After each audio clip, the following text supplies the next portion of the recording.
Hey guys, Nawaz from theNoton.com और ये है द मैंडेलोरियन सीजन 2 का कंप्लीट रीकैप। इसी एग्जैक्ट सेम वीडियो का एपिसोड बाय एपिसोड वर्जन भी अवेलेबल है, तो अगर आप वो फॉर्मेट प्रेफर करते हो तो प्लेलिस्ट डिस्क्रिप्शन बॉक्स में मिल जाएगी। शुरू करते हैं एपिसोड 1 से। ओ भाई, क्या कमाल का एपिसोड था, एकदम ऐसा मजा आ गया। सबको डर लगा हुआ था कि मैक्सिमम सीक्वल सीजन्स की तरह शायद द मैंडेलोरियन सीजन 2 भी हमें डिसअपॉइंट कर दे, बट ना, जॉन फेवरो भैया टू द रेस्क्यू। एपिसोड 1 को देखने के बाद हमारे होप्स अब भी जिंदा हैं।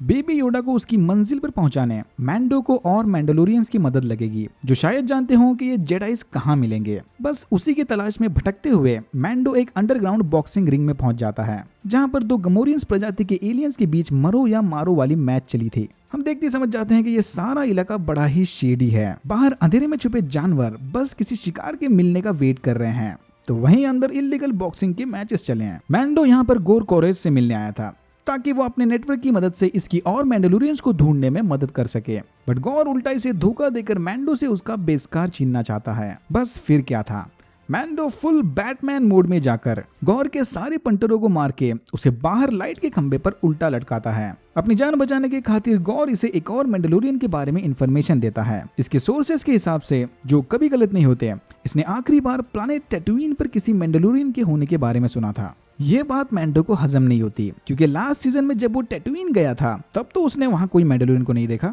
बट फिर भी इसे गौर के सोर्सेस पर पूरा भरोसा है। फिर मैंडो गौर को उन अंधेरे में छुपे जानवरों के हवाले करके बेबी योडा के साथ टैटूइन के लिए निकलता है। खबर के मुताबिक दूसरा मैंडेलोरियन टैटूइन के मॉस पेल्गो एरिया में है। मैंडो से ढूंढते हुए टैटूइन आकर फिर से अपने उस मैकेनिक दोस्त से मिलता है। पिछले सीजन में अपने ड्रॉइड्स के अगेंस्ट नफरत की वजह से मैंडो ने इस मैकेनिक के ड्रॉइड्स को अपनी शिप से दूर रहने को कहा था, बट इस वाले सीजन में उसे ड्रॉइड्स के द्वारा की गई मरम्मत से कोई प्रॉब्लम नहीं। लगता है IG-11 के सेक्रीफाइस के बाद मैंडो के दिल में ड्रॉइड्स के लिए जो नफरत थी वो खत्म हो गई। एम्पायर के साथ हुई लड़ाई के बाद से मानो मॉस पेल्गो नक्शे से गायब हो गया, मतलब पब्लिक की नजरों से छुपने की परफेक्ट जगह। अगर मैंडो वहां पर अपनी चमकती हुई शिप लेकर जाएगा तो चांसेस हैं कि उसे थोड़ा अनवांटेड अटेंशन मिले, इसीलिए वो मैकेनिक से एक स्पीडर बाइक उधार लेकर मॉस पेल्गो की तरफ जाता है। टैटूइन पर छुपा एक मैंडेलोरियन कौन हो सकता है वो? वेल, जो लोग स्टार वॉर्स के बारे में थोड़ा भी जानते हो उन्हें अच्छे से पता होगा कि ये बोबा फेट हो सकता है। आखिरी बार हमने बोबा फेट को रिटर्न ऑफ द जेडाई में यही टैटूइन पर सारलैक पिट में गिरते हुए देखा था, बट चांसेस है कि वो उसमें से जिंदा बाहर निकल गया हो। सीजन 1 से वेट कर रहे हैं यार बोबा फेट का, दिखा दो, अब रहा नहीं जा रहा। फिर रास्ते में मिले कुछ टस्कन रेडर्स यानी सैंड पीपल की मदद से मैंडो आखिरकार मॉस पेल्गो पहुंच ही जाता है, जहां उसकी मुलाकात होती है बोबा फेट से। Yes, finally. Well, not exactly. ये बंदा कोई मैंडेलोरियन नहीं बल्कि यहाँ का मार्शल है। इसे ये बोबा फेट का आर्मर जावा से मिला था। ओ भाई साहब, जस्टिफाई में भी मार्शल का रोल प्ले किया था और इधर भी स्पेस मार्शल। काफी फैला हुआ बिजनेस लग रहा है आपका। ऑब्वियसली ये चीज मैंडो को बिल्कुल पसंद नहीं आती कि कोई और एक मैंडेलोरियन आर्मर को पहनकर उनके कल्चर की डिसरिस्पेक्ट करे। फिर इन दोनों के बीच इस आर्मर को लेकर कूल वेस्टर्न स्टाइल में गन फाइट होने वाली थी कि तभी सब कुछ हिलने लगता है कि मानो जैसे भूकंप आ गया। बाहर जाकर देखने पर इन्हें पता चलता है कि ये टहलका एक ग्रेट ड्रैगन ने फैलाया है। ग्रेट ड्रैगन मतलब रेगिस्तान की रेतीली जमीन में रहने वाले ड्रैगन। ये आग की बजाय अपने मुंह से एसिड फेंकते हैं। इस ड्रैगन ने यहाँ के लोकल्स का जीना हराम कर दिया है, इसीलिए मार्शल मैंडो से डील करता है कि अगर मैंडो ने ड्रैगन को मारने में इसकी मदद की तो वो आर्मर उसके हवाले कर देगा। मैंडो इस डील को खुशी खुशी मान लेता है। अरे यार, मुझे मैंडो और मार्शल के बीच गन फाइट देखनी थी, बट डोंट वरी, आगे जो आने वाला है वो इससे 1000 गुना बेटर होगा। फिर ये दोनों अपनी स्पीडर बाइक्स लेकर ग्रेट ड्रैगन को ढूंढने निकलते हैं। मार्शल की बाइक को देखकर ऐसे एकदम पॉड रेसिंग की याद आ गई। रास्ते में मार्शल मैंडो को उस आर्मर की बैक स्टोरी सुनाता है कि ये उसे कैसे मिला। सेकंड डेथ स्टार की तबाह होते ही, यानी एम्पायर के गिरते ही, माइनिंग कलेक्टर्स ने मॉस पेल्गो पर कब्जा करके सबको अपना बंदी बना लिया। मार्शल किसी तरह उनसे बचकर भाग गया, बट जाते जाते इसने उनका आइसक्रीम मेकर चुरा लिया। बहुत कम लोगों को ये जोक समझ आएगा। अगर समझ आए तो अपना इनाम लेने कमेंट सेक्शन में आना। मार्शल नहीं जानता था कि उस डब्बे में सिलिक एक्स क्रिस्टल थे। फिर रेगिस्तान में भटकते हुए इसकी मुलाकात कुछ जावा से हुई। यही मार्शल ने उन क्रिस्टल्स के बदले जावा से बोबा फेट का आर्मर एक्सचेंज किया, और फिर इसी आर्मर की मदद से इसने वापस जाकर सारे माइनर्स को वहां से भगा दिया क्या, मार दिया सबको। और बस तब से ये वहां के लोकल लोगों का मार्शल बन गया। रास्ते में इनकी मुलाकात कुछ टस्कन रेडर्स और उनके पालतू मगरमच्छ के मुंह वाले कुत्तों से होती है। ये सीन काफी क्यूट था, बट बेबी योडा से क्यूट नहीं। यहाँ हम फौरन समझ जाते हैं कि मार्शल और उसके ग्रुप के लोगों की इन सैंड पीपल से जरा भी नहीं बनती। ये सालों से आपस में लड़ रहे हैं, बट मार्शल की तरह ही ये लोग भी उस सैंड ड्रैगन से परेशान हैं। इसीलिए सिर्फ मैंडो के कहने पर स्टिंग की टकीला शॉट लगाकर ये सारे एक साथ मिलकर काम करने के लिए तैयार होते हैं। फिर टस्कन रेडर्स इन्हें बताते हैं कि ये लोग उस ड्रैगन पर बरसों से नजर रखे हुए हैं, जो फिलहाल एक खाली सरलैक पिट में रह रहा है। सरलैक मतलब वही जानवर जिसने बोबा फेट को कटक लिया था। एक और बोबा फेट का हिंट। बट ये सरलैक पिट खाली क्यों है? वेल, क्योंकि वो ड्रैगन सरलैक को ही खा गया। इनके बीच एक टाइप की डील है। ये लोग उस ड्रैगन को अपने जानवर खिलाते हैं और बदले में वो उन्हें नहीं खाता। अब क्योंकि ये लोग उस पर सालों से नजर रखे हुए हैं, इन्हें उसके बारे में सब कुछ अच्छे से पता है।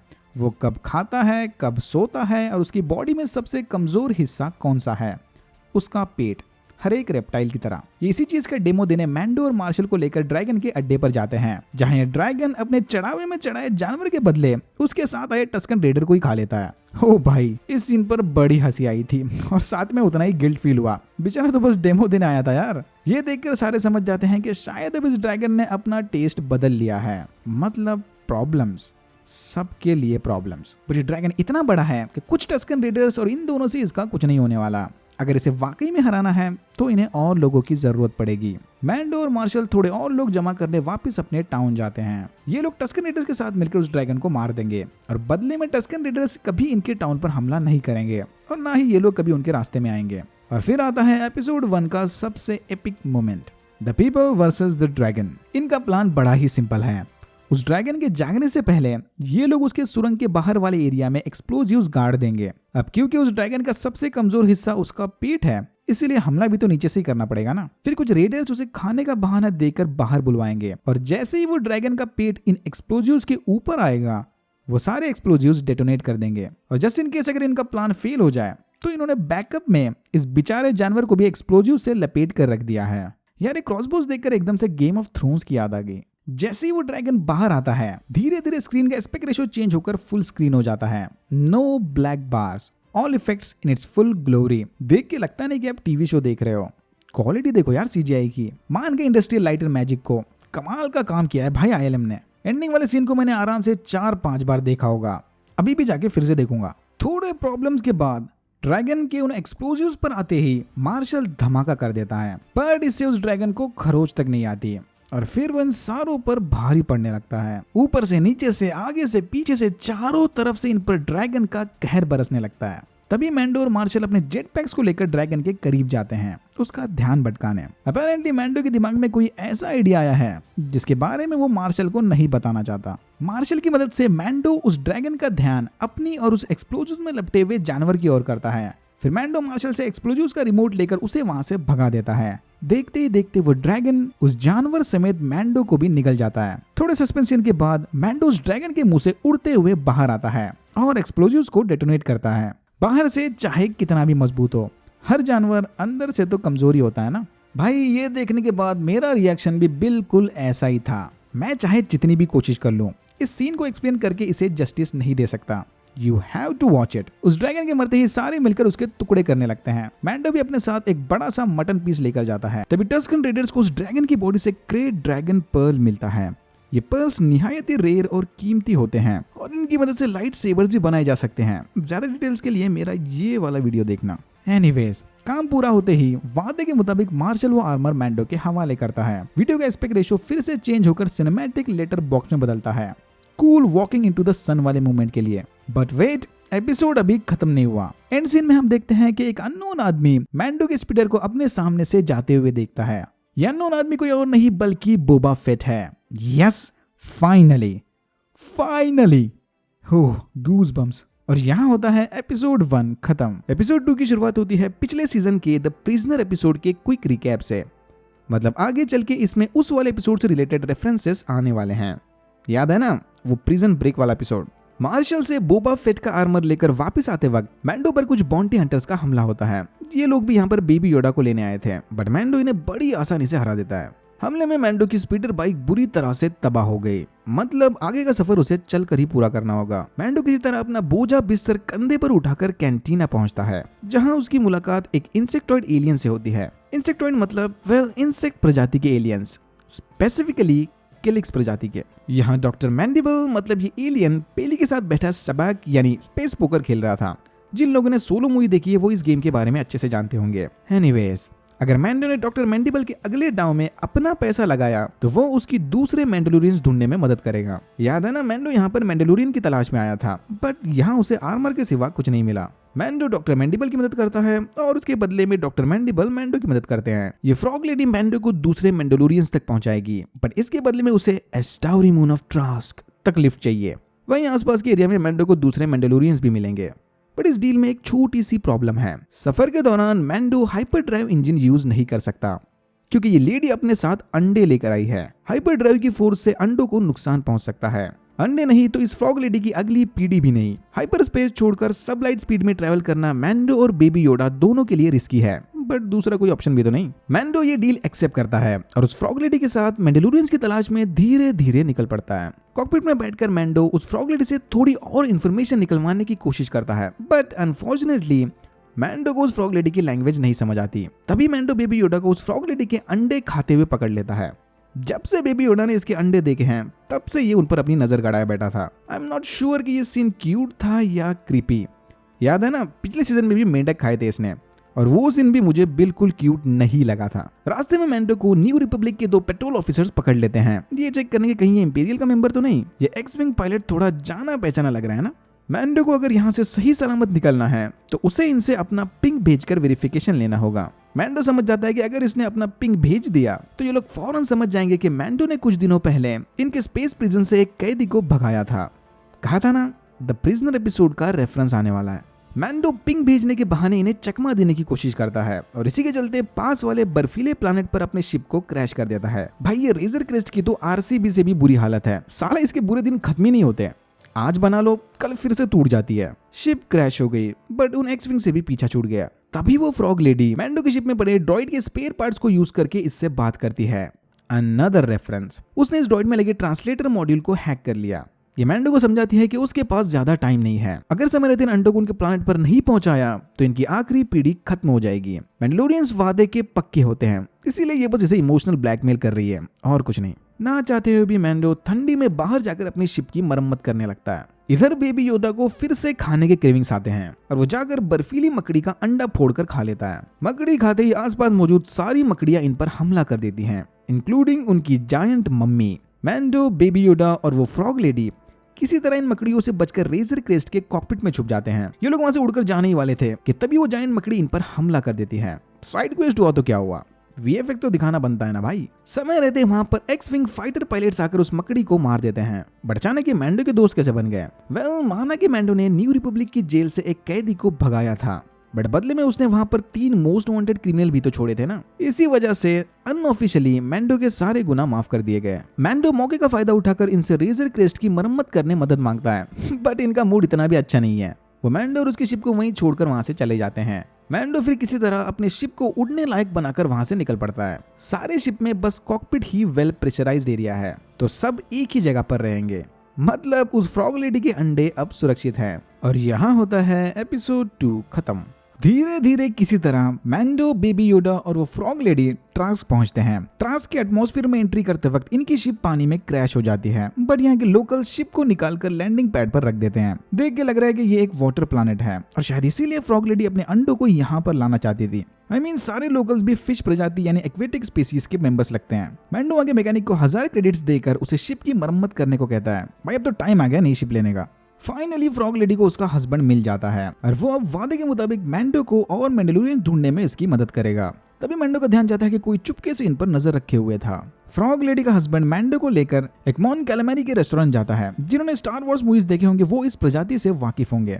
मैंडो इस बंदे को पैसा देकर उससे अगली लीड तक पहुंचता है, एक कॉरन प्रजाति का मेंबर। ये पैसे के बदले मैंडो को अपने साथ दूसरे मैंडलोरियंस के पास लेकर जाएगा, बट मैंडो का चमकता बेसकार देखकर इनकी नीयत खराब होती है और वो बेबी योडा को मामाकोर का चारा बनाकर मैंडो को कैद कर लेते हैं। बट तभी अचानक वहां पर 3 मैंडलोरियंस आकर शिप पर मौजूद सारे कॉरन्स को मारकर मैंडो और बेबी योडा की जान बचाते हैं। इन मैंडलोरियंस की लीडर है नन अदर देन बो कटान। यस, फाइनली यही लोग मैंडो पर नजर रखे हुए थे। इसने स्टार वॉर्स क्लोन वॉर्स में भी एनिमेटेड बो कटान को आवाज दी थी, तो ये मोमेंट क्लोन वॉर्स के फैंस के लिए बहुत ही ज्यादा स्पेशल था। स्टार वॉर्स, क्लोन वॉर्स, बो कटान और अशोका टैनो के बारे में ज्यादा जानना है तो मेरा क्लोन वॉर्स का क्विक रिकैप वीडियो देख लेना। इधर बो कटान और उसके साथी बेझिझक अपना हेलमेट उतारकर मैंडो से बात करते हैं और यहाँ फाइनली हेलमेट वाली पहेली भी सॉल्व हो गई। सीजन 1 के पहले एपिसोड से हम सुनते आए थे कि सच्ची मैंडलोरियंस कभी अपना हेलमेट नहीं उतारते, बट जिन्होंने क्लोन वॉर्स देखी है वो अच्छे से जानते होंगे कि उसमें तो ऐसा कोई रूल नहीं था। क्लोन वॉर्स के मैंडलोरियंस तो सिर्फ फाइट और फ्लाइट के वक्त ही अपना हेलमेट पहनते हैं।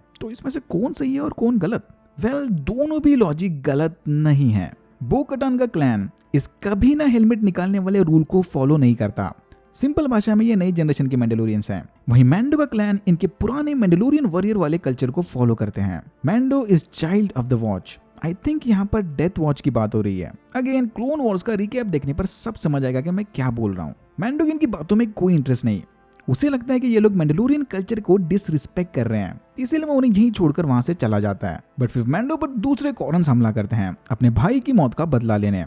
इधर फिर से बो कटान और उसके साथी आकर मैंडो की मदद करते हैं और फाइनली मैंडो इनकी बात सुनने के लिए तैयार होता है। बो कटान मैंडो को जेडाई ऑर्डर के एक मेंबर का पता बता देगी, बट बदले में मैंडो को इनके साथ एक मिशन पर जाना पड़ेगा। ये लोग हथियारों से लैस इंपीरियल गोजांटी फ्रेटर को लूटने का प्लान बना रहे हैं। मैंडो बेबी योडा को फ्रॉग लेडी के घर सुरक्षित छोड़कर फ्रेटर को लूटने निकल पड़ता है। एक जबरदस्त एक्शन सीक्वेंस के बाद मैंडलोरियंस इंपीरियल शिप पर कब्जा कर लेते हैं। भाई क्या गजब का टर्न था ये। थोड़े मोमेंट के लिए तो मेरी हार्ट बीट स्किप हो गई थी। चलो देख ही डालो यार।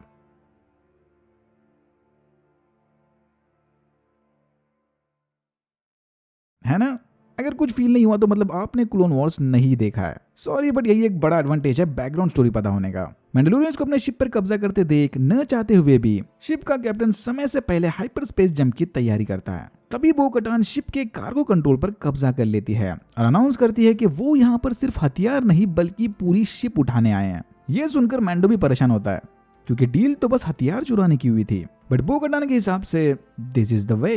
कैप्टन समझ जाता है कि अगर शिप को बचाना है तो इन्हें बैकअप की जरूरत पड़ेगी, इसीलिए मॉफ गिडियन को कॉल करके उससे मदद मांगता है। मॉफ गिडियन मदद भेजने की बजाय कैप्टन को शिप क्रैश करने का ऑर्डर देता है ताकि उस शिप समेत उसमें कैद मैंडलोरियंस भी मर जाएं।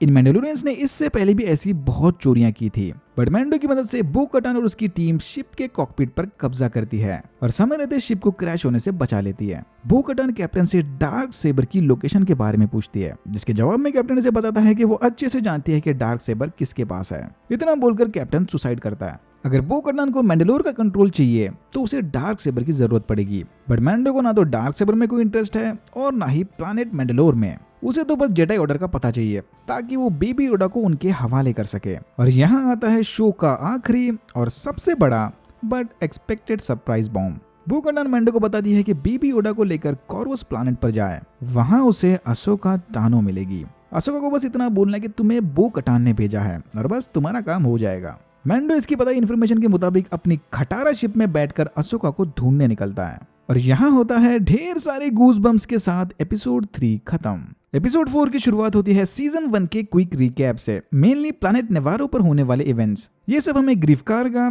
कारा जून और डॉक्टर पर्सिंग जैसे कैरेक्टर्स के बारे में याद दिलाने के लिए था। मैंडो समझ जाता है कि अशोका को मिलने से पहले इसे अपनी शिप की मरम्मत करवानी चाहिए। पहले मैंडो बेबी योडा की मदद लेने की कोशिश करता है, निहायती क्यूट सीन, बट उस प्लान के फेल होते ही इसे मजबूरन नेवारो जाना पड़ेगा, वहां पर मौजूद अपने कारका जैसे दोस्तों की मदद से रेजर क्रेस्ट की कम पैसे में मरम्मत करवाने। पिछले सीजन वाले इवेंट्स के बाद नेवारो पूरी तरह से चेंज हो गया है। फिर हम देखते हैं कि द आर्मरर की शॉप में कुछ एक्वालिश प्रजाति के लुटेरों ने लूट मचा रखी है, पर तभी वहां पर कारा आकर इन सबको मार देती है। कारा को इधर ये मंगूस जैसा दिखने वाला दोस्त भी मिलता है। द आर्मरर का यहाँ कोई अता पता नहीं और इसकी वर्कशॉप से मिथोसॉरस स्कल का सिंबल भी गायब है, मतलब शायद आर्मरर ने अपनी लोकेशन चेंज कर दी। लेट्स होप वो जिंदा हो।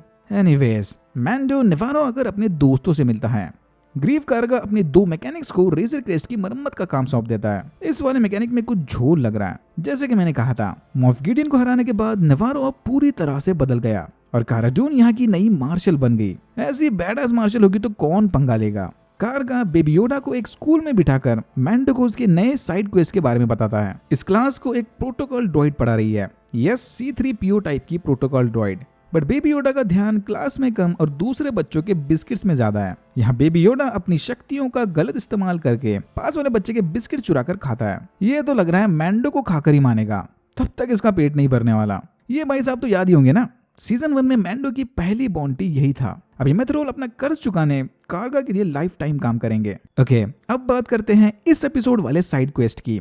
नवारो के दूसरे कोने में एक पुराना इंपेरियल बेस है। इससे पहले कि ब्लैक मार्केट के लुटेरों की नजर इस पर पड़े, कारगा और कारा उस बेस को उड़ाना चाहते हैं। नवारो को अगर सही मानों में फ्रीडम दिलवानी है तो उस इंपेरियल बेस का नामो निशान मिटाना पड़ेगा। फिर ये सारे मिलकर अपने इस मिशन को अंजाम देने निकल पड़ते हैं। प्लान बड़ा ही सिंपल है। इंपेरियल बेस के लावा रिएक्टर को ओवरलोड करके उसे उड़ा देना, अंदर जाना है और रिएक्टर के कूलिंग लाइन ड्रेन्स करके उसे ओवरलोड करना है। बस सिंपल। इन्हें पहले लगा था कि शायद ये एक अबैंडन इंपेरियल बेस होगा, बट अंदर घुसते ही इन्हें पता चलता है कि भाई ये तो एक फुली फंक्शनल बेस है। जो भी है, अब इसे उड़ाने के सिवा दूसरा कोई ऑप्शन नहीं। स्टॉर्म ट्रूपर्स तो पैदा ही होते हैं बेमौत मरने के लिए। यार कभी कभी इन पर सच में तरस आता है। फिर ये अंदर के एक ऑपरेटर को मार के उससे उसका कोड सिलेंडर छीन लेते हैं, एक टाइप की मास्टर की जो यहाँ के सारे दरवाजे खोलने में इनकी मदद करेगी। कोड सिलेंडर की मदद से ये लोग रिएक्टर रूम में घुसकर उसे सक्सेसफुली ओवरलोड कर देते हैं। अब 10 मिनट्स के अंदर यहाँ जबरदस्त धमाका होगा और समय रहता है अगर यहाँ से नहीं निकले तो ये भी इसकी चपेट में आ जाएंगे। बट बाहर आते हुए इनका सामना कुछ लैब असिस्टेंट से होता है। ये लोग फौरन समझ जाते हैं कि ये इंपेरियल बेस कोई मामूली ऑपरेटिंग बेस नहीं बल्कि इनकी रिसर्च लैब है, जहाँ ये लोग अपने एक्सपेरिमेंट्स के जरिए क्लोन्स बना रहे हैं। सिस्टम की जांच करने पर इन्हें पता चलता है कि इस सब के पीछे मॉफ गिडियन और डॉक्टर पर्शिंग का हाथ है। ये वही है जिसने पिछले सीजन में बेबी योडा पर एक्सपेरिमेंट्स किए थे। डॉक्टर पर्शिंग इस लैब में बेबी योडा की खून की मदद से क्लोन्स बनाने के एक्सपेरिमेंट्स कर रहे थे। द राइज ऑफ स्काईवॉकर में ऑलरेडी प्रूव हो गया था कि फोर्स सेंसिटिव बीइंग्स के भी क्लोन्स बनाए जा सकते हैं। शायद ये उन्हें एक्सपेरिमेंट्स का इनिशियल स्टेज होगा। लगता है बेबी योडा का कनेक्शन सीधा पल्पतीन के साथ होने वाला है। Let's see. Force sensitive clones confirm हो गए क्योंकि यहाँ डॉक्टर पर्शिंग बेबी योडा के खून में मौजूद एम काउंट्स यानी मिडिक्लोरियंस काउंट की बात कर रहा था। ये एम काउंट सीधा फोर्स के साथ कनेक्टेड होते हैं। जेडाइज में अब तक का highest recorded M count Anakin Skywalker का था। योडा भी one of the highest M count Jedis में से एक थे, तो शायद योडा प्रजाति के फोर्स सेंसिटिव बीइंग्स में नेचुरली एम काउंट ज्यादा होता है। मे बी इसीलिए बाकी फोर्स सेंसिटिव सब्जेक्ट के मुकाबले द चाइल्ड यानी बेबी योडा इनके लिए बहुत ज्यादा मायने रखता है। डॉक्टर पर्शिंग के इस रिकॉर्डेड मैसेज के हिसाब से इनके एक्सपेरिमेंट्स बुरी तरह से फेल हो गए। आगे एक्सपेरिमेंट्स को कंटिन्यू करना है तो इन्हें और खून की जरूरत पड़ेगी। धीरे धीरे मॉफ गिडियन का मास्टर प्लान समझ आ रहा है। Everything is connected with the canon. Message की रिकॉर्डेड डेट देखकर ये लोग समझ जाते हैं कि मॉफ गिडियन अब भी जिंदा है, मतलब बेबी योडा की जान को खतरा। फिर मैंडो बाकी सबको यहीं छोड़कर अपने जेट पैक्स की मदद से बेबी योडा को लेने जाता है। मैंडो के जाने के बाद कारा, कारगा और मेथ्रोल इंपेरियल के ट्रेक्सर मराउडर में बैठकर समय रहते वहां से भाग जाते हैं। इन्होंने बेस को तो उड़ा दिया, बट स्काउट ट्रूपर्स और 4 टाई फाइटर्स अब भी इनके पीछे हैं। कारगा किसी तरह स्काउट ट्रूपर्स और 1 टाई फाइटर से पीछा छुड़ा लेता है, बट देख के लग रहा है कि ये नहीं बचने वाले। कि तभी मैंडो अपने रिपेयर्ड रेजर क्रेस्ट में बैठकर हवाई करतब दिखाकर सारे टाई फाइटर्स को मार गिराता है। बेबी योडा भी इस राइड के बड़े मजे ले रहा था, बट बाद में ग्रेविटी फोर्स के कारण ये उल्टी कर देता है। खा और खा। जो भी है, मैंडो और बेबी योडा के बीच का कनेक्शन देखने बहुत मजा आता है। पता नहीं समय आने पर कैसे मैंडो बेबी योडा को अपने से अलग कर पाएगा। फिर मैंडो कारगा और कारा को गुड बाय बोलकर अपने आगे के सफर पर निकल पड़ता है। मैंडो के जाने के बाद न्यू रिपब्लिक के पेट्रोल ऑफिसर मामले की जांच करने आते हैं, बट ये लोग उन्हें मैंडो और लैब के बारे में कुछ नहीं बताते। जाने से पहले ये न्यू रिपब्लिक का ऑफिसर कारा को वापस उनकी टीम ज्वाइन करने को कहता है, बट कारा को भी इसमें कोई इंटरेस्ट नहीं। याद है ना, कारा पहले एक शॉक ट्रूपर थी। कारा प्लैनेट एल्डेरान से है। जो लोग नहीं जानते, एम्पायर ने डेथ स्टार की टेस्टिंग के वक्त इसी प्लैनेट को अपना पहला निशाना बनाया था। न्यू रिपब्लिक को भी अब शक होने लगा है कि शायद इंपेरियल सुमसाम इलाकों में अपने कोई सीक्रेट काम अंजाम दे रहा है। शायद ये एक हिंट हो कि मे बी कारा फिर से न्यू रिपब्लिक को ज्वाइन करे। वो सब ठीक है, बट कितनी बैड एस लगती है यार ये। I mean, हर एक एंगल से। एंड सीन में हम देखते हैं कि कारगा के लिए काम करने वाला वो मैकेनिक इंपेरियल के साथ मिला हुआ है। कहा था ना इसमें कुछ झोल है, और इसने मैंडो और बेबी योडा को ट्रैक करने रेजर क्रेस्ट की मरम्मत के दौरान उसमें ट्रैकिंग डिवाइस लगा दिया। वेट, अगर मॉफ गिडियन चाहता तो वो फौरन नवारो जाकर बेबी योडा को वहीं से अपने कब्जे में ले लेता। ये ट्रैकिंग खेलने का क्या मतलब? या तो मैं कुछ ज्यादा ही सोच रहा हूँ, या फिर इसके पीछे भी कोई बड़ा गेम है। मॉफ गिडियन यहाँ खड़ा अपने डार्क ट्रूपर्स को चार्ज कर रहा था। डार्क ट्रूपर्स मतलब बैड एस बैटल ड्रॉइड्स।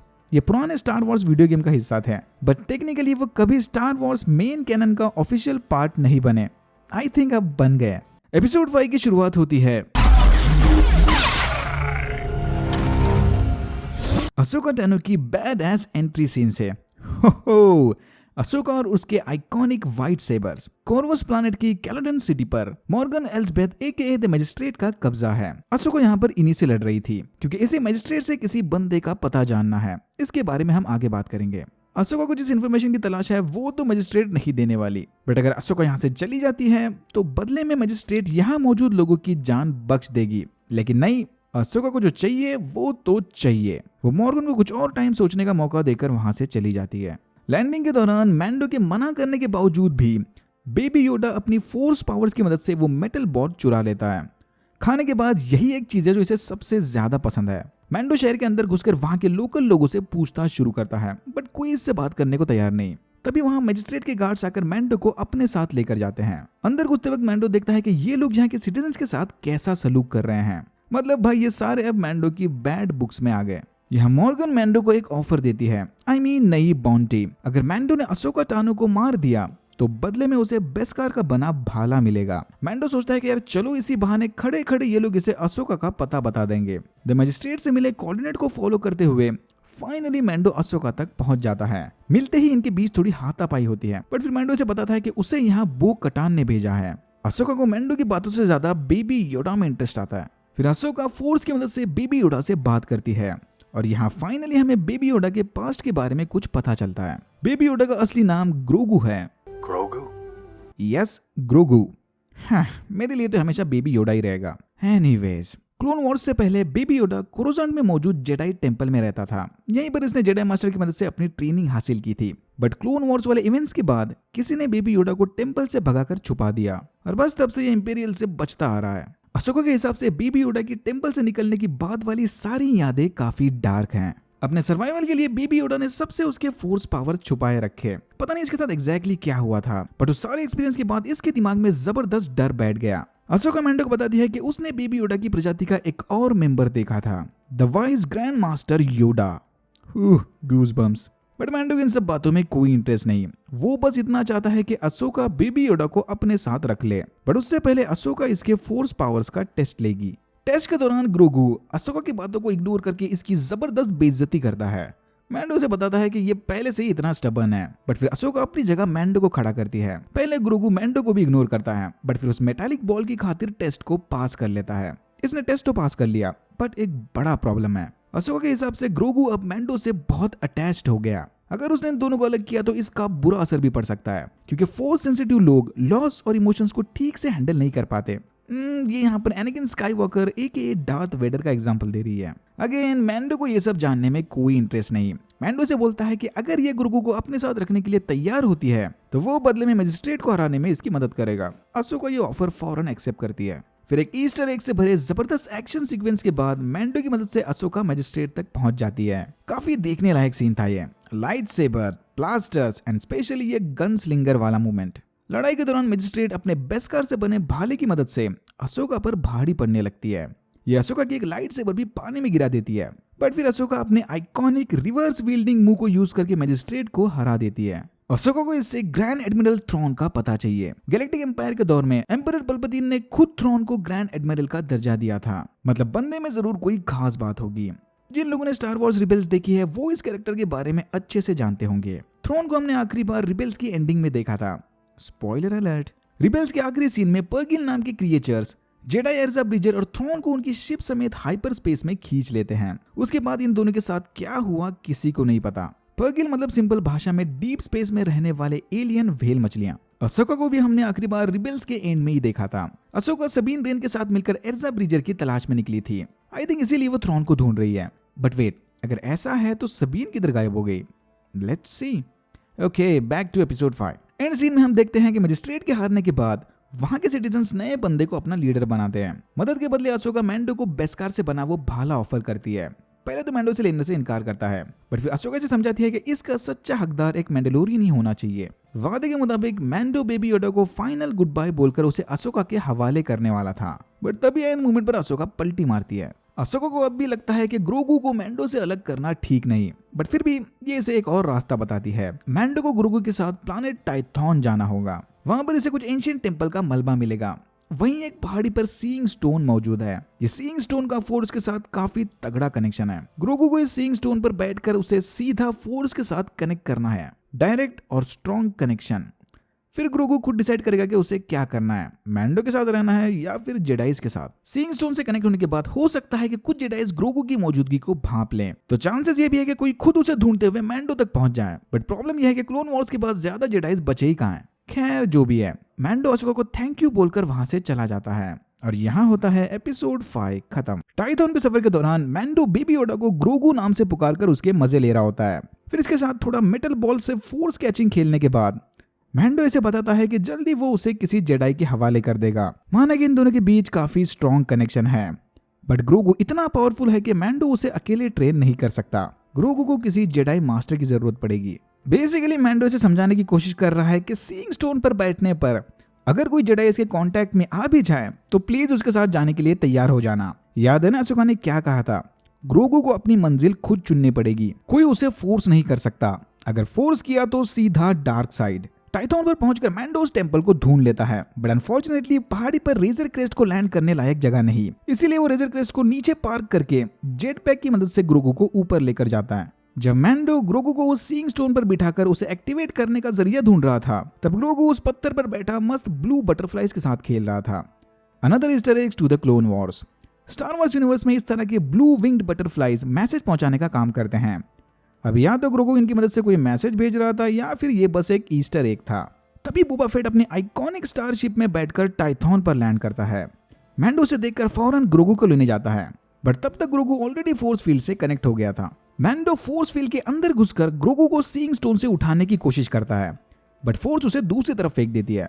मैंडो ग्रोगू को वहीं छोड़कर शिप की तलाश लेने निकलता है, जहां उसकी मुलाकात बोबा फेट से होती है। एपिसोड 1 से ही बोबा फेट मैंडो का पीछा कर रहा था क्योंकि उसे उसका आर्मर वापस चाहिए। टेक्निकली वो आर्मर बोबा फेट के पापा जैंगो फेट का था, बट क्योंकि बोबा फेट एक मैंडलोरियन नहीं, इसलिए मैंडो उसे उसका आर्मर लौटाने से इनकार करता है। फिर हम देखते हैं कि फेनिक्स शैन जिंदा है, जो बेबी योडा पर अपना निशाना साधे बैठी है। अगर मैंडो ने बोबा फेट के साथ ज्यादा होशियारी दिखाने की कोशिश की तो ग्रोगू तो गयो। फाइनली ये प्रूव हो गया कि सीजन 1 में जो बंदा फेनिक्स शैन की बॉडी के पास पहुंचा था वो वाकई में बोबा फेट था। बोबा फेट ने बोलता है कि चलो यार सब अपने हथियार नीचे रखो, क्यों ना इस मामले को बातचीत से सॉल्व किया जाए। बट मैंडो को अपने हथियार के साथ साथ जेट पैक भी उतार कर रखना पड़ेगा। ये चीज इसे आगे बहुत महंगी पड़ने वाली है। मैंडो ये देखकर परेशान है कि साला ये फेनिक्स शैन जिंदा कैसे बच गई। जब ये लोग इसे मरने के लिए छोड़ गए थे तब बोबा फेट ने शैन को साइबरनेटिक इम्प्लांट्स की मदद से बचा लिया, क्योंकि याद है ना बोबा फेट भी बिल्कुल इसी की तरह टैटूइन पर मरने के लिए छोड़ा गया था। भाई इसकी भी बैक स्टोरी पर एक शो बनाओ, साला ये जिंदा कैसे बच गया। अपनी जान बचाने के बदले शैन हमेशा के लिए बोबा फेट की खिदमत में जुड़ गई। ये लोग मैंडो को ऑफर देते हैं कि अगर मैंडो ने बोबा फेट को उसका आर्मर वापस दे दिया तो बदले में वो ग्रोगू की सुरक्षा करेंगे। शैन इसे बता दी कि ग्रोगू की बाउंटी दिन ब दिन बढ़ते जा रही है, मैंडो को जितना मैन पावर मिले उतना कम है। फिर अचानक वहां पर इंपीरियल ट्रूप शटल लैंड करता है और इनका कन्वर्सेशन आधे में रुक जाता है। शटल में से स्टॉर्म ट्रूपर्स का कमांडर निकलकर अपने ट्रूपर्स को बेबी योडा की डायरेक्शन में भेजता है, ग्रोगू। और फिर बोबा फेट और फेनिक्स शैन के बैडएस एक्शन सीक्वेंस के बाद ये दोनों स्टॉर्म ट्रूपर्स की पहली फौज को हरा देते हैं। यहाँ से इस एपिसोड का हर एक मिनट देखने लायक है। कमांडर को मारने के बाद बोबा फेट को रेजर क्रेस्ट में लटका उसका आर्मर दिखता है। उसी वक्त वहां पर स्टॉर्म ट्रूपर्स की दूसरी शिप भी आ जाती है। मैंडो की बार बार कोशिश करने के बाद भी वो ग्रोगू को फोर्स फील्ड से नहीं निकाल पाता, इसलिए मैंडो डिसाइड करता है कि जब तक इसका मेडिटेशन पूरा नहीं होता वो नीचे से लड़ते हुए इसकी सुरक्षा करेगा। बट मैंडो के वहां से जाते ही फोर्स फील्ड गायब होती है और ग्रोगू थककर पत्थर पर लेट जाता है। नीचे जाकर मैंडो अपने विजलिंग बर्ड्स की मदद से शैन को स्टॉर्म ट्रूपर्स के घेरे से छुड़ा लेता है। ये बेचारे यहाँ आए थे ग्रोगू को लेने और मारे जा रहे हैं इन बैडएस मर्सनरीज के हाथों। धीरे धीरे स्टॉर्म ट्रूपर्स मैंडो और शैन पर भारी पड़ने लगते हैं, बट तभी बोबा फेट अपना आर्मर पहनकर सुपर हीरो एंट्री मारता है। कम ऑन गूज बम्स की बाढ़ आ गई थी इस सीन को देख के। सो सेटिस्फाइंग। स्टॉर्म ट्रूपर्स समझ जाते हैं कि भाई अपना इन तीनों से कोई मुकाबला नहीं, फिर वो दोनों शटल को लेकर वहां से भाग जाते हैं। बट ऐसे कैसे भागेंगे। बोबा फेट अपने बैडएस अंदाज में एक रॉकेट से 2 निशान लगाकर दोनों शिप को हवा में उड़ा देता है। भाई साहब इज्जत बचा ली शो ने स्टार वॉर्स यूनिवर्स की। बोबा फेट के इस अंदाज को देखकर मैंडो भी इससे काफी इंप्रेस होता है, बट बोबा फेट के हिसाब से वो तो दूसरे शिप को निशाना लगा रहा था, वो तो बस तुक्के से काम चल गया। ये भी एक ईस्टर एग ही था समझो। बट इनकी खुशियां ज्यादा देर तक नहीं टिकती। ऊपर से एक इंपीरियल क्रूजर मैंडो की शिप को उड़ा देता है। रेजर क्रेस्ट और मैंडो का सफर बस यहीं तक था जो था। हाँ मुझे भी ये सीन काफी बुरा लगा, बट फाइनली अब मैंडो नई शिप ले लेगा। बस हो गया था यार वो रिपेयर्स को देखकर। Dear Razor Crest, rest in peace, pieces, sorry. फिर हम देखते हैं कि रेजर क्रेस्ट को मॉफ किडियन की शिप ने उड़ाया था। Direct hit. फिर मॉफ गिडियन ग्रोगू को लेने डार्क ट्रूपर्स को भेजता है। It's official, dark troopers. Dark troopers मतलब basically badass droid stormtroopers, जिसमें dark side of the force का इन्फ्लुएंस भी है। बट इससे पहले कि मैंडो और शैन सीइंग स्टोन तक पहुंचे, डार्क ट्रूपर्स बेबी योडा को उठाकर गिडियन के पास लेकर जाते हैं। काश मैंडो ने अपना जेट पैक नीचे ना छोड़ा होता, कहा था ना ये इसे बहुत भारी पड़ने वाला है। बोबा फेट अपने शिप में बैठकर डार्क ट्रूपर्स का पीछा करते हुए ऊपर ऑर्बिट में जाता है, बट फिर मैंडो के कहने के मुताबिक वो उन पर फायर नहीं करता। बोबा फेट और शैन इंपीरियल शिप को खुलेआम आउटर रिम में देखकर हैरान है, क्योंकि एम्पायर के फॉल के बाद आउटर रिम न्यू रिपब्लिक के अंडर था। फेट समझ जाता है कि इंपीरियल फोर्सेस अब वापस आ चुके हैं। बोबा फेट के वहां से वापस लौटते ही गिडियन की शिप हाइपर स्पेस में जाती है। नीचे मैंडो निराश होकर रेजर क्रेस्ट के मलबे से वो मेटालिक बॉल और बेस्कार स्पीयर को निकालता है। फिर बोबा फेट अपने आर्मर स्टोर रिकॉर्ड्स की मदद से मैंडो को उसके फैमिली ट्री दिखाता है। मैंडो की तरह ही बोबा फेट के फादर जैंगो फेट भी एक फाउंडलिंग थे, और जैंगो फेट ने मैंडलोर पर चले सिविल वॉर में भी हिस्सा लिया था। मैंडो समझ जाता है कि बोबा फेट वाकई में उस आर्मर का हकदार है, इसीलिए वो उसे आर्मर रखने की परमिशन दे देता है। बट याद है ना फेट और शैन ने इससे क्या वादा किया था, अगर इसने आर्मर वापस दे दिया तो बदले में वो ग्रोगू की सुरक्षा करेंगे। मतलब अब जब तक ये दोनों ग्रोगू को सही सलामत मैंडो के हवाले नहीं कर देते, ये इसके कर्जदार हैं। फिर मैंडो अपनी नई टीम के साथ नेवारो जाता है, जहां से पता चलता है कि कारा जून अब न्यू रिपब्लिक की मार्शल बन गई। मैंडो को कारा की मदद से न्यू रिपब्लिक के एक कैदी का पता चाहिए, मिक्स मेफील्ड मतलब बिलबर। हाँ, बिलबर वापिस आ गया।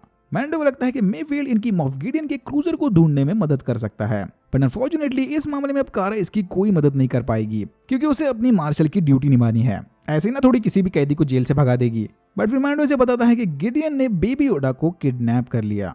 उधर गिडियन की शिप में ग्रोगू अपने फोर्स पावर की मदद से 2 स्ट्रॉन्ग ट्रूपर्स की बैंड बजाता है। पहले तो ये सब देखने में काफी अच्छा लग रहा था, बट जैसे ही इसने फोर्स चोक मेथड को यूज किया, मुझे भाई टेंशन आ गया, क्योंकि generally force choke dark side of the force के पावर्स में काउंट होता है। गिडियन ग्रोगू को फुल एक्शन में देखकर काफी खुश होता है, और ग्रोगू के थक जाने के बाद गिडियन इसे अपनी डार्क सेबर दिखाकर भी ललचाता है। अपैरेंटली गिडियन को ऑलरेडी पता था कि फोर्स पावर्स यूज करने के बाद ग्रोगू निढाल हो जाएगा। फिर इसे बेहोश करके गिडियन अपने ऑफिसर से डॉक्टर पर्शिंग को मैसेज भेजने बोलता है। इन्हें इनका डोनर वापस मिल गया, जिसकी मदद से वो फोर्स सेंसिटिव क्लोन्स बनाएंगे।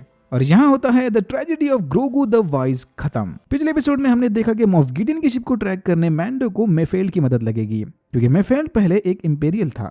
एपिसोड 7 की शुरुआत में हम देखते हैं कि कैदी number 34667 AKA Migs Mayfeld starfighter का मलबा छानते हुए अपनी सजा काट रहा है। तभी वहां पर न्यू रिपब्लिक का सिक्योरिटी ड्रॉइड आकर उसे मार्शल कारा डून से मिलवाता है।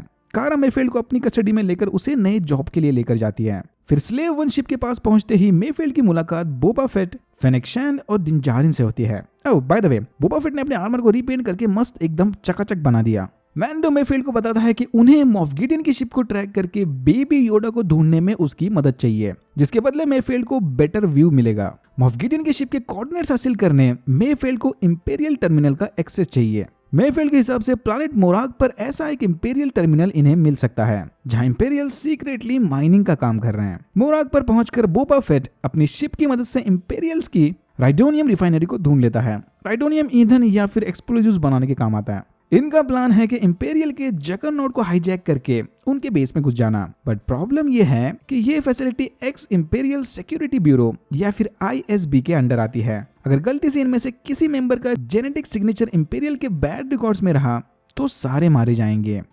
कारा जून, फेनेक शैन और बोबा फेट सारे के सारे ISB के हिट लिस्ट में हैं। मतलब बचे बस मैंडो और मेफेल्ड।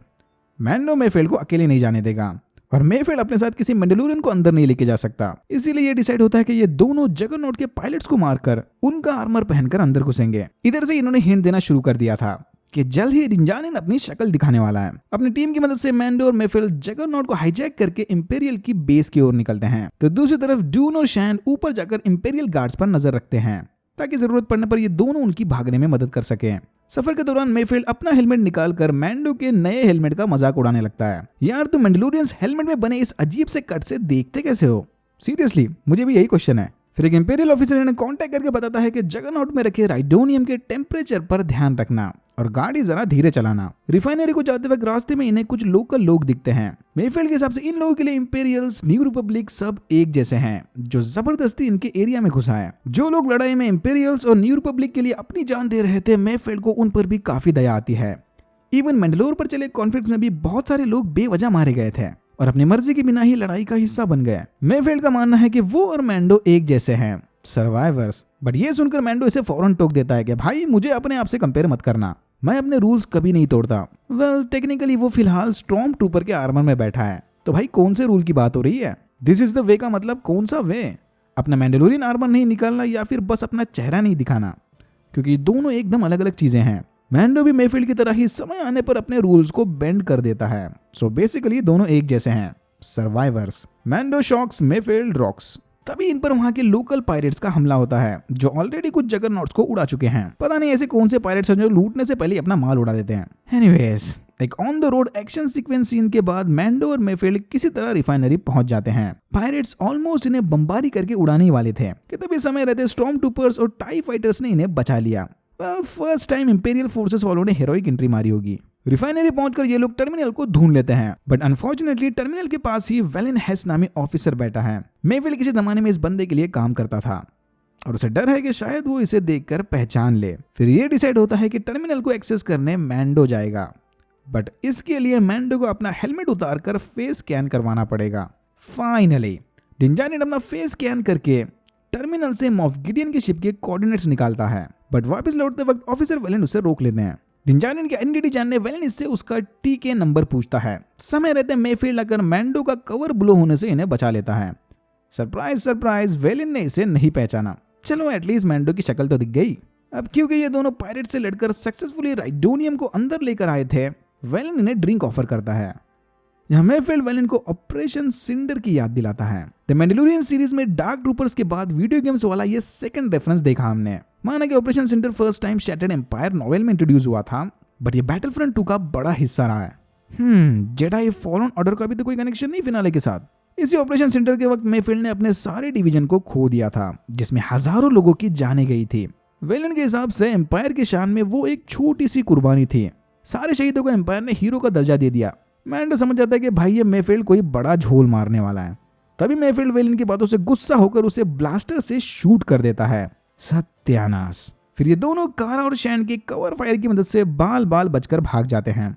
भाई इस मोमेंट तक बोबा फेट का काम बस स्लेव 1 को उड़ाना ही था। स्लेव 1 में घुसने के बाद मेफील्ड साइक्लर राइफल की मदद से रिफाइनरी में रखे राइडोनियम को उड़ा देता है ताकि ये लोग इसका गलत इस्तेमाल ना कर सके। मेफील्ड के इस शॉट को देखकर सब लोग उससे काफी इंप्रेस होते हैं। रिफाइनरी तो उड़ गई, बट फिर 2 टाई फाइटर्स इनके पीछे पड़ जाते हैं। वेल बोबा फेट के लिए ये बाएं हाथ का खेल है।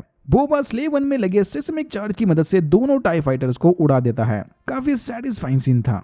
ये लोग समझ जाते हैं कि यार मेफील्ड इतना भी बुरा इंसान नहीं है। उनकी मदद के बदले कारा डून मेफील्ड को आजाद कर देती है और रिकॉर्ड्स में लिखती है कि रिफाइनरी में हुए धमाके में मिक्स मेफील्ड मारा गया। फिर ये मेफील्ड को वहीं मोराग पर छोड़कर ग्रोगू को छुड़ाने निकल पड़ते हैं। एंड सीन में हम देखते हैं कि मैंडो मॉफ गिडियन के लिए एक स्पेशल मैसेज भेजता है, बिल्कुल वैसे ही जैसे मॉफ गिडियन ने नेवारो पर डायलॉग बाजी की थी। मैंडो से बताता है कि गिडियन नहीं जानता कि ग्रोगू उसके लिए कितना मायने रखता है और जल्द ही ग्रोगू वापस मैंडो के पास होगा। एपिसोड 8 की शुरुआत होती है डॉक्टर पर्शिंग के शटल और स्लेव 1 के बीच चली स्पेस बैटल से। आई थिंक किसी तरह इन्होंने पर्शिंग के शटल की लोकेशन भी ढूंढ ली होगी। शटल के पायलट्स को लगता है कि शायद इन पर पायरेट्स का अटैक हुआ है। भाई इधर एक बात तो कंफर्म हो गई कि ये लैब इंजीनियर्स की अपनी लैब के बाहर जरा भी नहीं चलती। तभी बोबा फेट आयन कैनन की मदद से पर्शिंग के शटल को डिसेबल करता है और उसे स्लेव 1 के कब्जे में ले लेता है।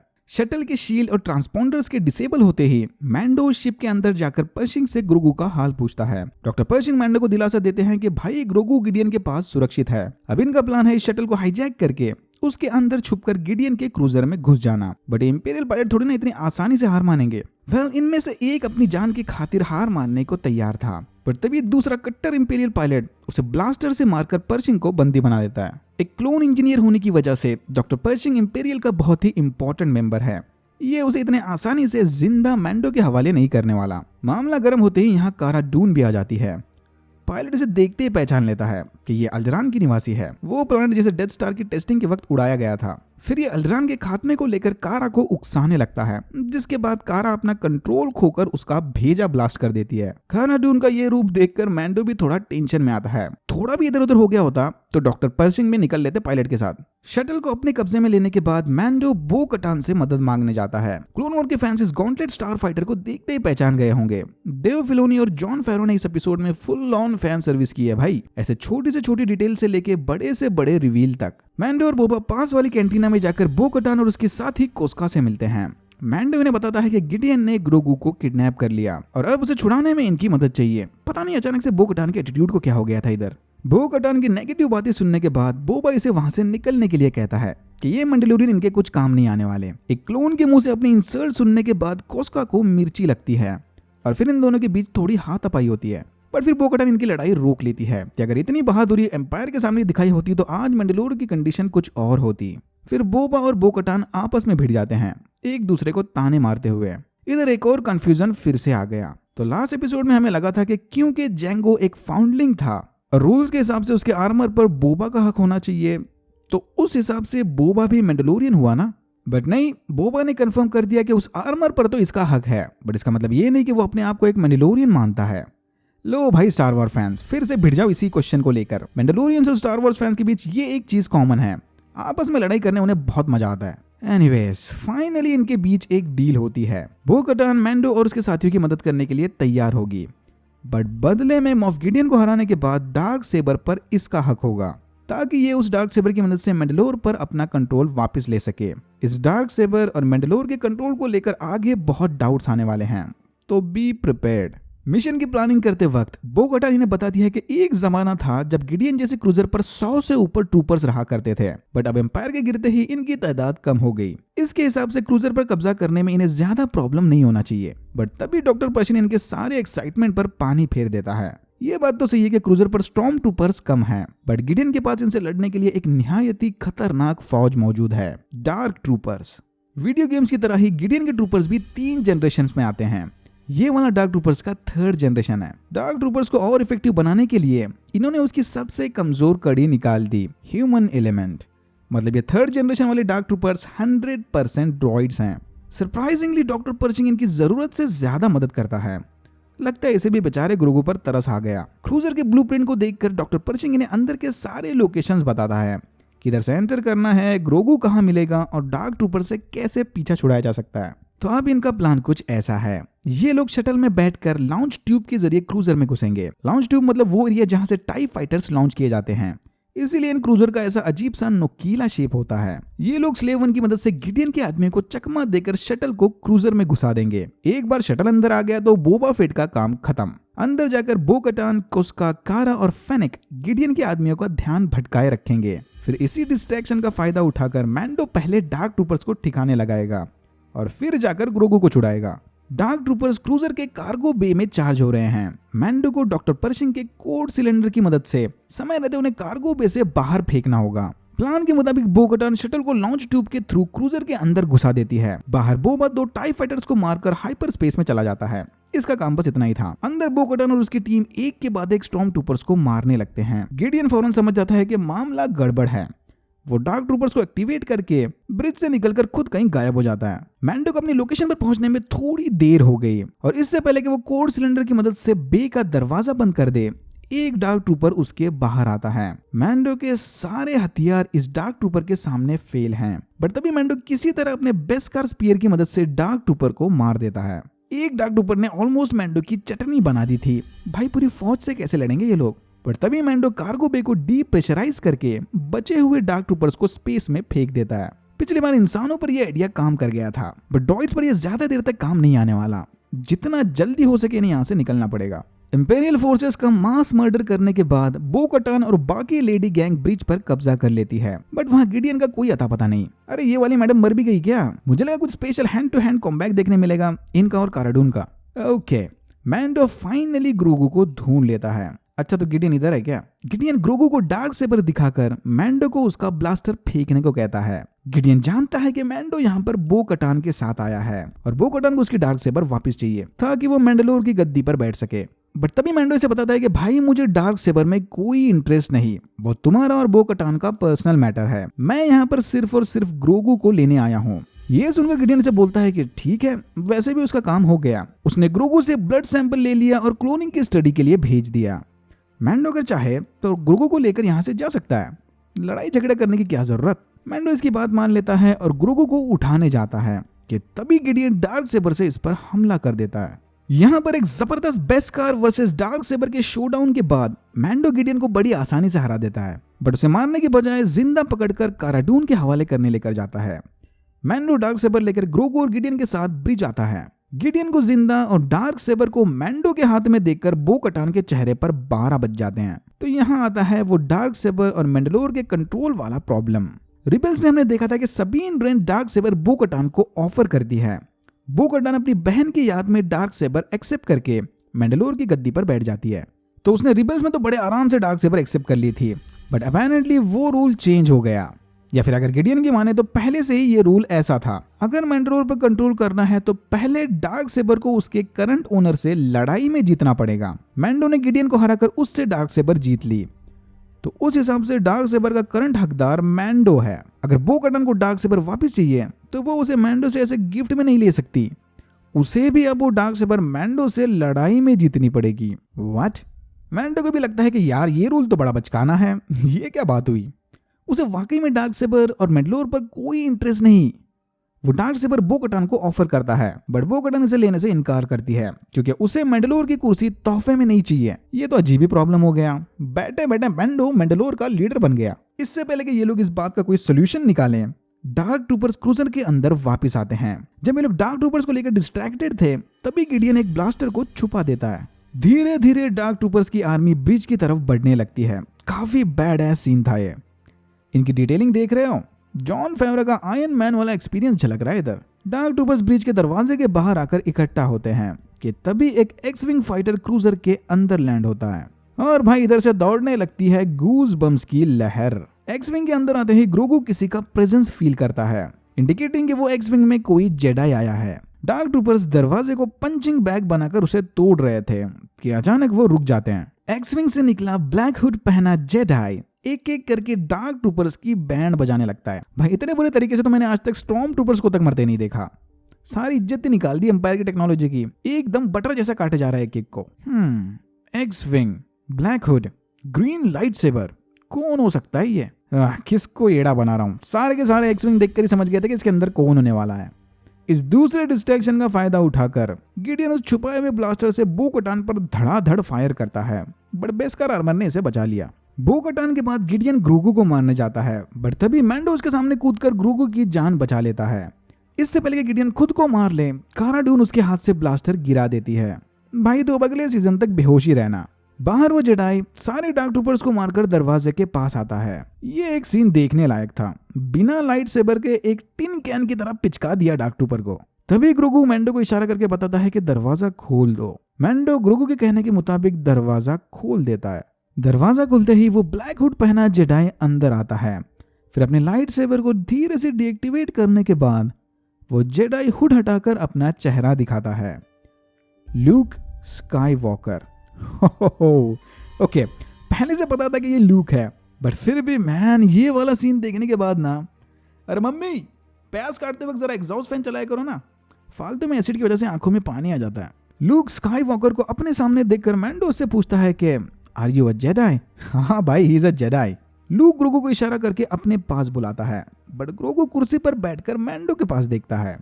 मैंडो को पहले लगता है कि शायद ग्रोगू को लूक के साथ नहीं जाना, बट बाद में लूक उसे समझाता है कि ग्रोगू मैंडो से परमिशन मांग रहा है। लूक ये सब देखकर समझ आता है कि मैंडो और ग्रोगू एक दूसरे से कितने कनेक्टेड हैं। इसीलिए वो मैंडो से वादा करता है कि जब तक ग्रोगू पूरी तरह से ट्रेन नहीं हो जाता, वो अपनी जान दांव पर लगाकर उसकी रक्षा करेगा। ग्रोगू का फोर्स के साथ काफी स्ट्रॉन्ग कनेक्शन है, but talent without training is nothing. Mando Grogu को गुड बाय बोलने उसे अपने गोद में उठाता है और हेलमेट उतारकर फाइनली उसे अपनी शक्ल दिखाता है। ग्रोगू मैंडो के चेहरे को धीरे से टच करके उसे दिलासा देता है कि thank you for everything and I am safe now. Scene को बताते हुए भी आवाज भारी हो रही है। I mean, फिर कोई प्यास काट रहा है घर में। मैंडो ग्रोगू को भाड़ में गया ग्रोगू। मैंडो बेबी योडा को अपने गोद से नीचे उतारकर उसे लूक स्काईवॉकर के साथ जाने की परमिशन देता है, बट बेबी योडा नीचे मैंडो का पैर पकड़कर उसे देखने लगता है। तभी आता है एपिसोड 8 का अगला सरप्राइज। लूक के पीछे से R2-D2 आकर बेबी योडा का ध्यान भटकाता है। इस सीन को देख के लगता है कि मानो ये दोनों एक दूसरे को जानते हो। ऑर्डर 66 वाले इवेंट से पहले बेबी योडा भी जेडाई टेंपल में ट्रेनिंग करता था, तो हो सकता है कि ये दोनों वहां मिले हों। फिर लूक बेबी योडा को अपनी गोद में उठाकर R2 के साथ वहां से चला जाता है। May the force be with you। और डिंजारिन वहां खड़े खड़े बेबी योडा को अपने से दूर जाते देखता है। आई नो यहाँ पर बहुत सारे सवाल उठे हैं। क्या इस सीन का मतलब यह है कि हम बेबी योडा को आखिरी बार देख रहे हैं? क्या हमेशा योडा प्रजाति एक सीक्रेट बनकर रह जाएगी? वेल, हो भी सकता है और नहीं भी हो सकता। बेबी योडा मैंडलोरियन का सबसे इंपॉर्टेंट कैरेक्टर था, तो मुझे नहीं लगता कि हम इसे आखिरी बार देख रहे हो सकता है कि वो मैंडलोरियन शो में कभी ना दिखे, पर चांसेस हैं कि दूसरे लाइव एक्शन शोज में हम इस कैरेक्टर की डिटेल में जाएंगे। बट डिंजारिन ने इससे वादा किया था कि वो उससे जरूर मिलेगा। पता नहीं, बहुत सारे सवाल है भाई। जब एनाकिन जेडाई पडवंस का मास मर्डर कर रहा था तब इसे जेडाई टेंपल से किसने बचाया? उसके बाद सालों तक ये कहां था? आगे इसके साथ क्या होगा? हम जानते हैं कि एम्पायर के गिरने के बाद लूक स्काईवॉकर ने अपनी खुद की जेडाई ट्रेनिंग एकेडमी खोल दी थी, तो ये बेबी योडा को भी अपने जेडाई टेंपल लेकर जाएगा। बट हम ये भी जानते हैं कि आगे चलकर काइलो रेन ने जेडाई टेंपल को तबाह कर दिया था। तो क्या बेबी योडा उस हादसे में काइलो रेन के हाथों मारा गया और इसीलिए हमने इसे सीक्वल्स में नहीं देखा? डिपेंड करता है। हमें ये नहीं पता कि योडा प्रजाति का एजिंग प्रोसेस कैसा है। जनरली जेडाई को ट्रेन होने में 5 से 10 साल का समय लगता है, बट बेबी योडा 50 साल का होने के बावजूद भी मुश्किल से चल पाता है। तो उस हिसाब से उसे लाइट सेबर उठाकर सारे फाइटिंग मेथड सीखने में शायद 15 से 20 साल लगे।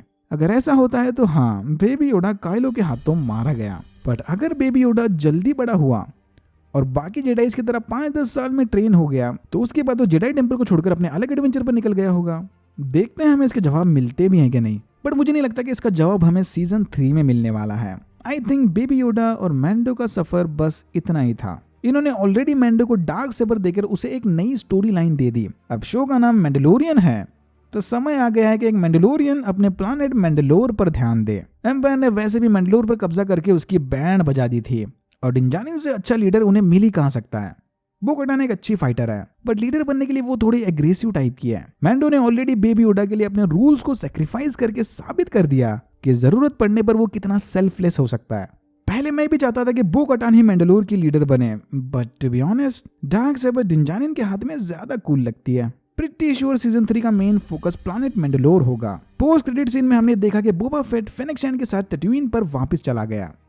फिर ये दोनों जावा द हट के अंडरग्राउंड पैलेस जाकर बिब फॉर्चूना को मार देते हैं और जावा के पैलेस पर कब्जा कर लेते हैं। जावा के मरने के बाद उसके पैलेस की गद्दी बिब फॉर्चूना ने संभाली थी, बट अब बोबा फेट ने गद्दी अपने कब्जे में ले ली। सरप्राइज सरप्राइज, बोबा फेट को भी नई सीरीज मिल गई, the book of Boba Fett, जो दिसंबर 2021 में आएगी। तो क्या इसका मतलब मैंडलोरियन सीजन 3 थोड़ा पहले रिलीज होगा? दोनों साथ में रिलीज होंगे? जी हाँ, दोनों एक ही हैं। जो भी है, 2021 और आने वाले कुछ साल स्टार वॉर फैंस के लिए बहुत ही सही होने वाले हैं। Alright, that's it for now and May the force be with you. Always.